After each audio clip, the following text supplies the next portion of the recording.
Assalamualaikum warahmatullahi wabarakatuh.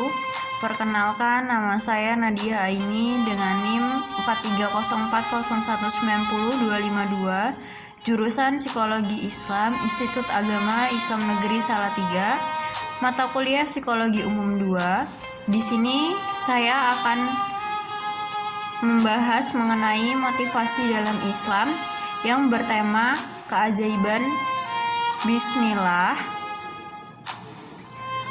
dan La ilaha illallah. Pernahkah kalian dengar tentang pengaruh bacaan baik seperti bismillah terhadap makanan atau minuman dan kaitannya dengan kesehatan lahir dan batin? Dalam buku riset The Miracle of Water disebutkan bahwa bacaan baik seperti bismillah akan mempengaruhi molekul air loh. Reaksinya akan menjadi positif saat diminum. Ia akan memberikan energi positif pada diri kita, menjadikan kita sehat, tubuh, jiwa, psikologi kita pun begitu. Tapi sebaliknya, bacaan buruk juga bekerja demikian. Mengumpat saat akan meminum air akan menyebabkan molekul air itu memburuk. Hasilnya tentu negatif. Jadi, kalian harus tahu bahwa ucapan-ucapan baik akan menghadirkan kebaikan pada fisik dan jiwa kalian. Sebaliknya, ucapan-ucapan buruk akan berefek buruk pula. Yuk, simak cerita selengkapnya. Dalam kitab Usfuriyah, Wahab bin Munabbih menuturkan bahwa seorang alim bernama Nauf bermaksud menemui Raja Persia untuk mengajaknya beriman kepada Allah. Ketika tiba di depan gerbang kota Persia, ia melihat seorang anak kecil yang bermain dadu. Bocah itu menawarkan siapapun yang dapat mengalahkannya akan dikasih 40 dirham. Dari jauh, Nauf melihat dan mengamati wajah anak tersebut, hingga akhirnya mengetahui permainannya. Ia pun masuk ke dalam kerumunan dan bermain bersama mereka, dan Nauf mampu mengalahkan mereka. Semua orang yang hadir terheran-heran melihat Nauf yang sudah renta. Salah satu di antara mereka adalah putra menteri kerajaan. Ia heran dengan kemampuan sang kakek. Ia lalu memperkenalkan diri dan mengundang Nauf ke rumahnya. Sesampai di rumah sang ayah, anak itu berkata, "Wahai ayah, kami bermain dadu. Kemudian seorang yang sudah berumur tua datang bermain bersama kami. Ia mengalahkan kami semua. Aku kagum sama kemampuannya, maka aku mengajaknya ke rumah. Putraku, datangkan ia kemari," ujar ayah. Ia pun keluar rumah dan mengajak Nauf menghadap sang ayah. Ketika Nauf memasuki rumah tersebut, ia berkata, "Bismillah." Rumah ini dipenuhi oleh setan. Kata yang diucapkan oleh Nauf itu mampu mengusir semua setan di rumah tersebut. Ketika pemilik rumah meletakkan makanan di hadapan Nauf, setan-setan menghadap ke makanan untuk menyantap, sebagaimana penghuni rumah memakannya. Sebelum makan, Nauf mengucap bismillah, maka semua setan lari dan keluar dari rumah. Ketika mereka selesai makan, menteri berkata kepada Nauf, "Beritahu aku siapa kamu. Aku melihatmu mempunyai banyak keajaiban yang tidak pernah aku lihat pada siapapun. Ketika engkau masuk, seolah-olah rumahku terasa damai dan teduh. Ketika meletakkan makanan dan memakannya, aku merasa lega dan diberkahi. Kedatanganmu telah membuat rumah ini sangat sejuk. Aku tahu engkau pasti mempunyai sesuatu. Karena itu, beritahu aku, jangan sembunyikan sesuatu dariku." Nah, begitu ya. Kalian tentu percayakan bahwa setan itu membawa aura negatif pada hidup kita. Rasain aja untuk membuktikannya. Misal begini, sebuah rumah yang tak disebut dengan nama Allah di dalamnya, tidak ada zikir dan ngajinya, pasti bawahnya panas mulu, ya kan? Mudah meledak jadi konflik, berantem, ribut. Itu aura negatif akibat bawaan setan itu. Dan setan paling gak demen kalau disebut nama Allah loh. Ya iyalah, wajar, sebab setan gak pengen ada keberkahan dan keteduhan dalam hidup kita. Biar bawaannya kita panasan, marahan, ngamukan, ribukan, jadilah bagian dari kelompok mereka. Baiklah Tuan, aku akan memberitahu, namun jangan beritahu tentang aku kepada siapapun, kecuali dengan izinku, jelas Nauf. Sang menteri menerima permintaan Nauf, sesungguhnya utusan Allah telah datang kepada kalian dan kerajaan kalian agar beriman kepada Allah dan memegang Islam, menyembah Allah dan tidak menyekutukannya dengan sesuatu apapun, dan agar kalian membakar berhala-berhala kalian, kata Nauf. Tunjukkan kepadaku sifat-sifat Tuhanmu, sahut menteri. Allah adalah zat yang tidak ada Tuhan selain Dia, yang menciptakan semua yang ada di alam semesta, memberikan rezeki, serta menghidupkan dan mematikan manusia, jawab Nauf. Menteri itu akhirnya beriman pada Allah, meski ia belum berani memperlihatkan keimanannya. Suatu hari, sang menteri menghadap raja. Saat pulang, ia tampak sedih dan bermuka musam.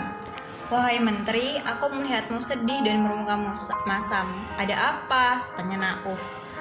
Kuda sang raja mati. Raja sering menungganginya. Ia tidak mau naik kuda yang lain. Ia sangat menyayanginya, bahkan melebihi semua hartanya. Raja duduk dengan sedih di sampingku, ujar menteri. Pergilah kepada raja, beritahu bahwa engkau mempunyai seorang tamu.